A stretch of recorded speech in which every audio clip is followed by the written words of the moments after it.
Perkenalkan, saya Dina Wuwur dengan NIM 2102111060022. Saat ini saya akan melakukan demo untuk tugas Big Data. Dan sebelumnya saya sudah melakukan instalasi terhadap Hadoop dan HDFS dengan melakukan langkah-langkah yang ada. Kemudian di sini saya akan mendemokan untuk penggunaannya, yaitu mengenai list files, read and write files, kemudian upload atau download file, file management, ownership and management, kemudian file system dan administration. Sebelumnya di sini saya sudah memasukkan ke dalam sini untuk perintah-perintahnya. Di sini saya masing-masing menggunakan 3 perintah. Dan ya, sebelumnya saya setelah menjalankan di command prompt untuk start all CMD-nya, dan di sini saya sudah berhasil untuk login ke localhost 9870 dan juga localhost 8088. Kita langsung saja untuk membuka command prompt yang baru.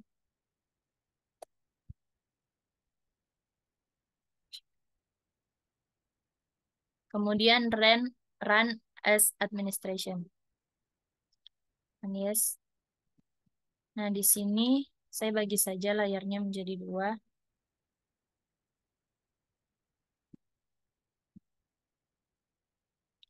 Nah, oke, untuk perintah HDFS yang pertama yaitu ada tampilkan data file. Dan untuk yang pertama ini saya akan menampilkan daftar file dan directory pada HDFS, yaitu dengan menggunakan min ls strip.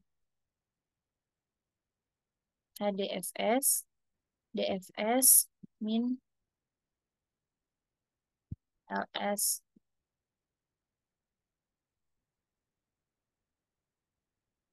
Oke, kita tunggu. Nah, di sini ada 3 item. Sebelumnya saya telah melakukan latihan-latihan untuk mengetes kode-kode yang ada di sini apakah berhasil. Dan di sini saya memasukkan 3 file, yaitu tugas, tugas baru, dan tugas Big Data. Kemudian di sini yang kedua ada perintah min ls min r ini untuk menampilkan daftar file dan direktorinya secara iteratif atau secara lebih lengkap.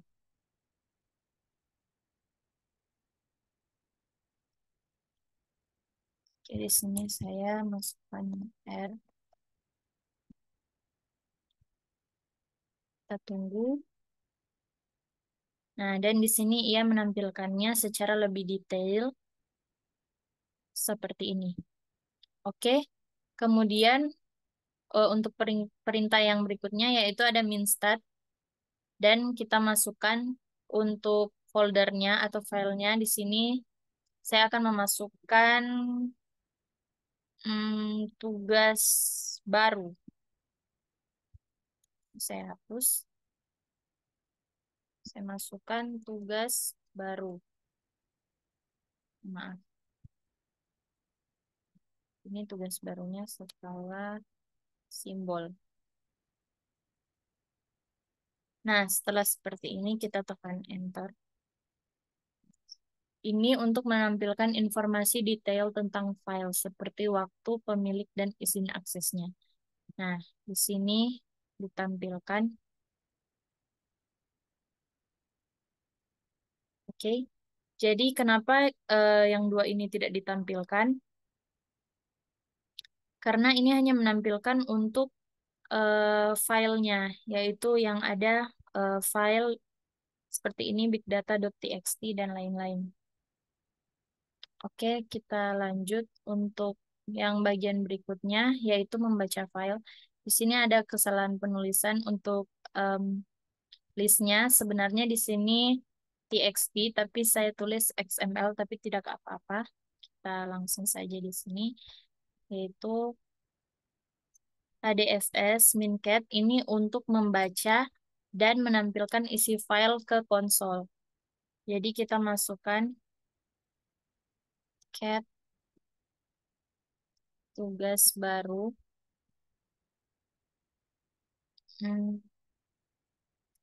Kita coba yang big data. Big data txt. Jadi yang ini salah. Yang benar adalah txt. Jadi ini ditampilkan yaitu isinya dari big data. Itu big data dapat digunakan untuk mendapatkan wawasan tentang perilaku pelanggan, meningkatkan efisiensi operasional, dan mengembangkan produk dan layanan baru. Nah, kemudian untuk langkah yang berikutnya yaitu dengan menggunakan teks ini untuk membaca dan menampilkan isi file sebagai teks. Kita coba, kita ganti cat-nya menjadi teks. Dan di sini saya akan coba ganti menjadi tester 1.txt.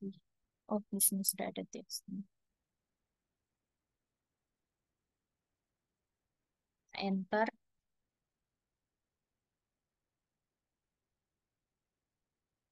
Nah, jadi ini dia menampilkan isi file sebagai teksnya, yaitu informatika adalah ilmu yang mempelajari informasi dan pengolahannya. Bidang ini mencakup berbagai macam disiplin ilmu seperti ilmu komputer, ilmu informasi, dan teknik sistem. Nah, lanjut untuk perintah yang berikutnya kita menggunakan tail ini untuk menampilkan beberapa baris terakhir dari file. Di sini saya akan menggunakan file bahan kimia karena di situ saya menuliskan lebih panjang isinya daripada file-file yang lain. Kita ubah jadi tail, kemudian kita ke bahan kimia. Kemudian kita enter.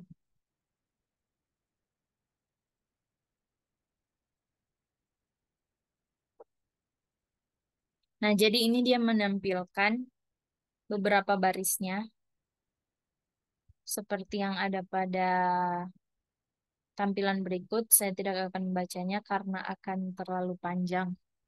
Oke, kita lanjut untuk yang berikutnya. Kita masuk pada unggah dan unduh file.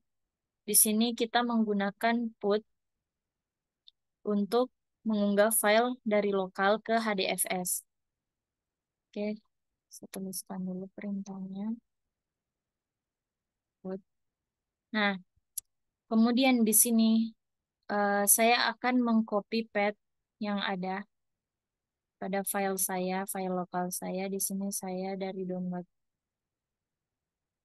Kemudian saya akan coba brokoli dan saya copy path-nya. Kemudian saya kembali lagi di sini dan saya copy untuk path-nya seperti ini. Dan kemudian kita tuliskan untuk filenya yaitu tugas baru.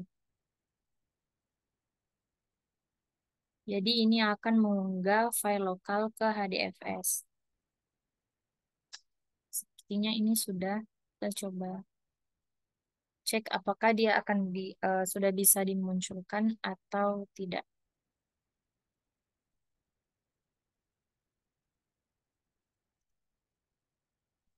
Tugas baru.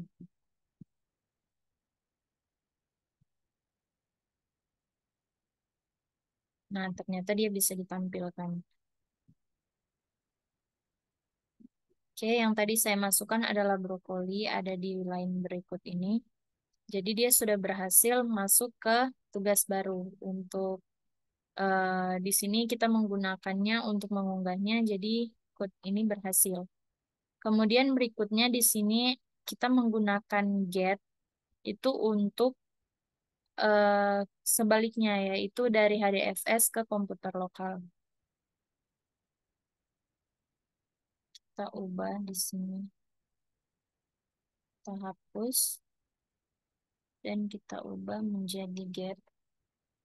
Kemudian di sini tugas baru. Kita kembalikan lagi yang brokoli. Brokoli.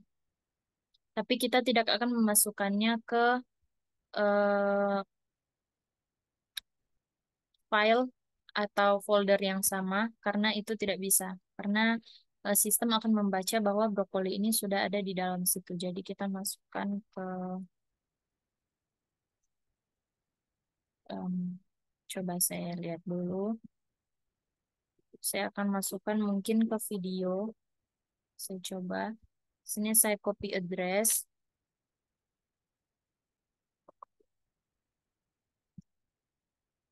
Sebentar saya kembali dulu ke printernya. Nah, di sini untuk mengembalikan, oke, kita tekan saja enter.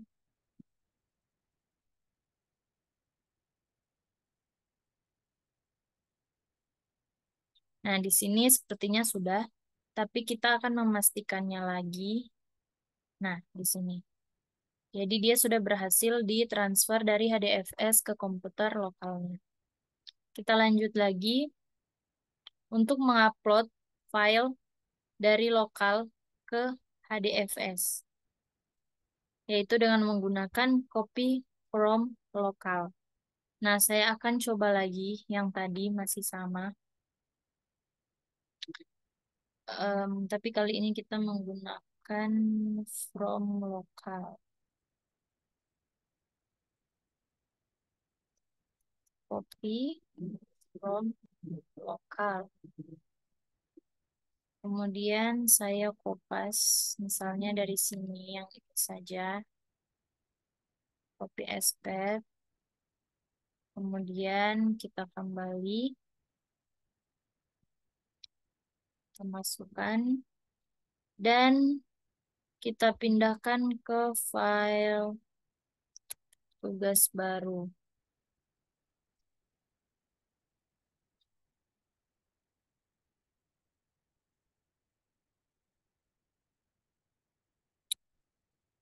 Oh, ternyata brokoli sudah ada ya di tugas baru. Kita coba saja yang lain. Hmm, selain brokoli, coba kita coba yang apa ya? Head and good ini. Ini sebenarnya dataset ya, tapi saya coba saja.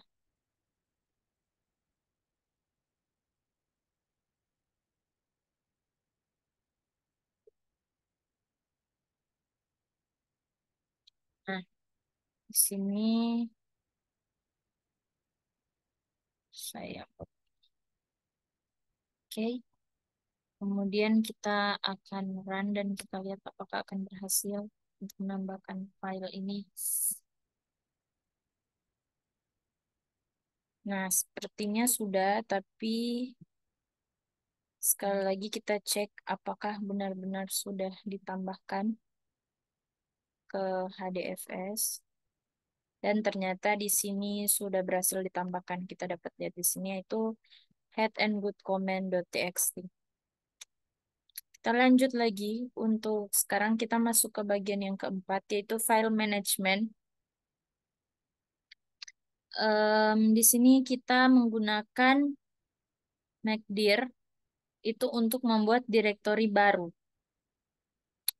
Jadi kita tambahkan MacDir, misalnya unsrat, kemudian tekan enter.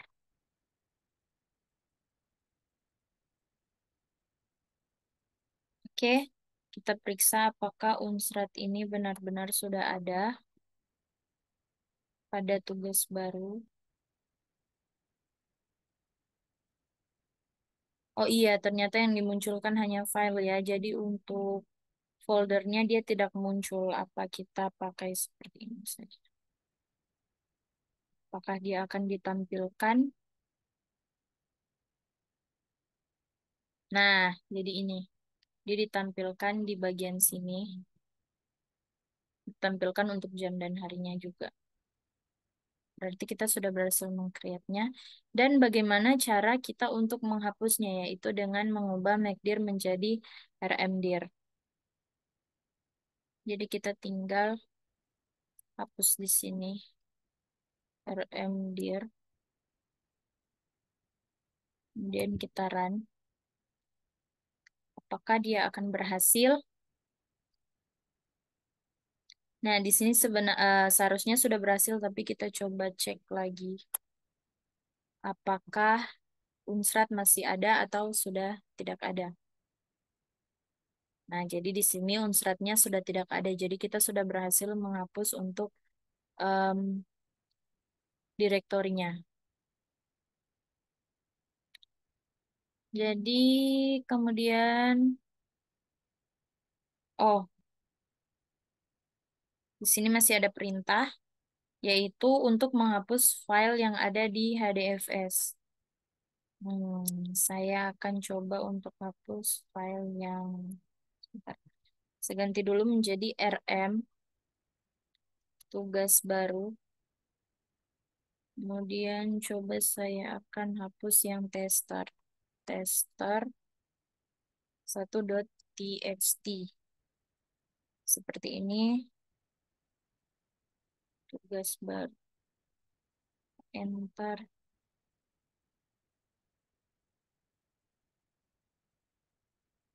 Nah, jadi ini sudah berhasil di-delete. Tapi kita coba cek lagi untuk yang di tugas baru.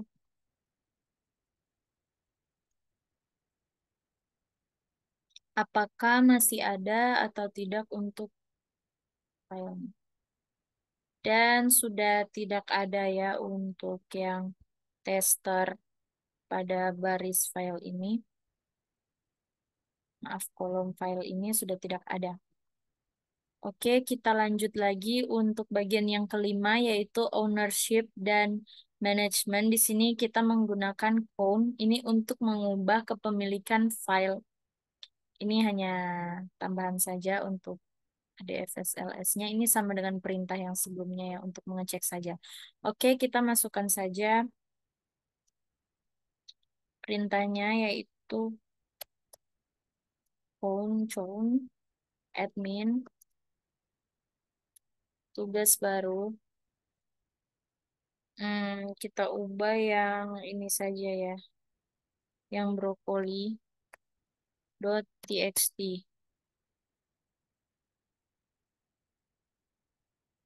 Oke, kita akan mengubah kepemilikan dari file brokoli. Nah, katanya di sini sudah diubah. Di sini kita akan mengubah jadi admin, tapi kita coba cek lagi. Apakah ia benar-benar sudah berubah atau belum? Nah, di sini brokoli sudah berubah menjadi admin, jadi kita berhasil untuk mengubahnya. Oke, berikutnya kita akan mengubah grup pemilik file atau direktorinya menggunakan chgroup atau chgrp.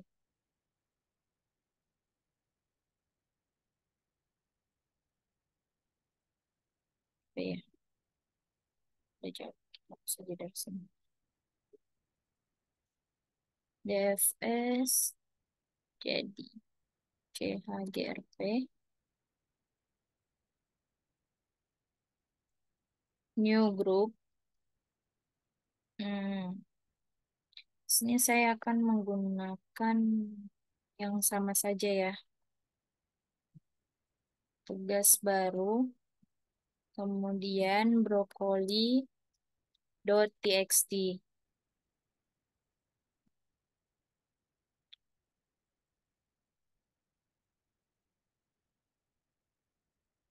Nah, katanya di sini sudah diubah, jadi kita coba cek lagi. Apakah dia sudah berhasil diubah atau belum? Nah, ternyata sudah berhasil untuk brokoli, dia sudah menjadi admin dan juga new group. Oke, kita lanjut. Kemudian untuk mengatur izin akses seperti pemilik, grup, dan lainnya, itu dapat membaca, eksekusi, atau menulis dengan menggunakan chmod 755. Chmod 755, kemudian tugas baru. Di sini saya akan menggunakan yang bahan kimia. Hmm, Bahan kimia sudah ya, sudah pernah digunakan. Oh, belum. Tapi saya akan menggunakan untuk brokoli saja. Broccoli.txt. Oke, kita tunggu.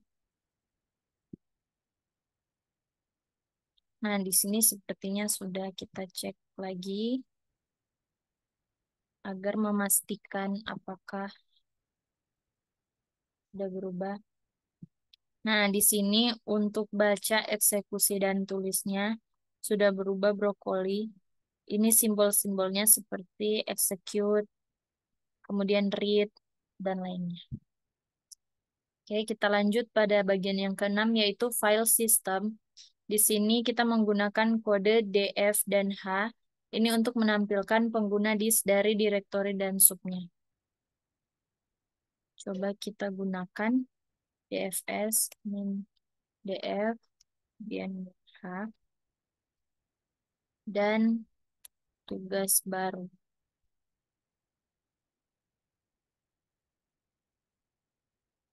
Kita tunggu. Oke, di sini dia menampilkan untuk file sistemnya yaitu HDFS localhost 9000 dengan size 237,2 GB dan yang digunakan ada 7,7 KB dengan available-nya 4,7 GB dan use-nya 0%. Kita lanjut lagi untuk perintah yang berikutnya yaitu menggunakan save mode get. Ini untuk menampilkan status dari save mode-nya. Menggunakan save mode get. Kita tunggu. Sepertinya, oh, di sini menggunakan admin. Saya lupa menuliskan admin. Kita enter.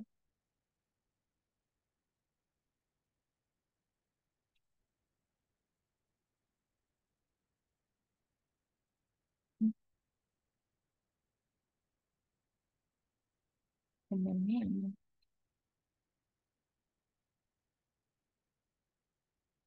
masukkan lagi. Tidak ditulis ya, guys. Kita ulang. Admin. HDFS, DFS, admin save mode get. Bentar.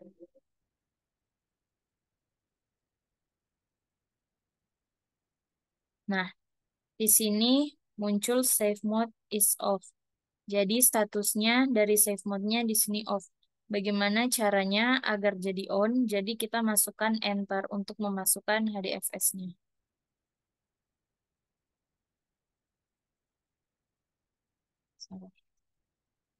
Enter. Kita coba apakah dia akan berubah. Nah, jadi sekarang save mode-nya sudah on. Dan berikutnya di sini ada save mode leave. Ini untuk mengeluarkan HDFS-nya. Kita coba leave untuk mengeluarkan HDFS. Dan di sini juga mode-nya kembali ke yang pertama, yaitu off statusnya. Dan yang terakhir di sini ada administration. Di sini kita menggunakan report untuk menampilkan laporan mengenai status cluster HDFS-nya. Kita buat jadi report. Dan Osmond report.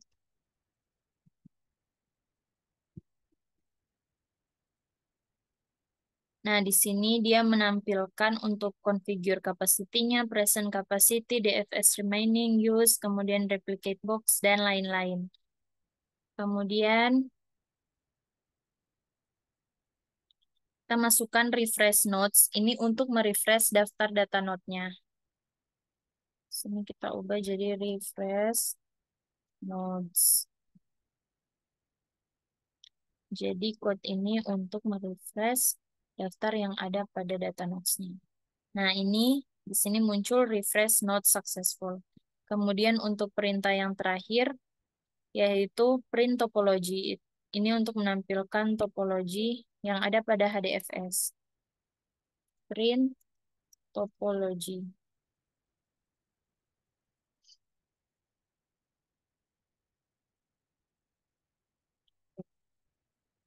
Nah, di sini muncul name-nya, yaitu rack, default rack, yaitu 127.0.0.1 dengan port 9866 dan 127.001 in service.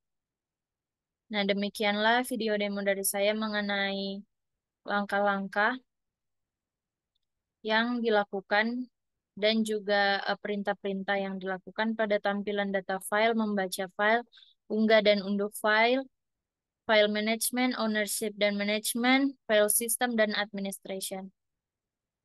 Dan mohon maaf jika masih ada salah dalam pengucapan kata atau kalimat, dan terima kasih.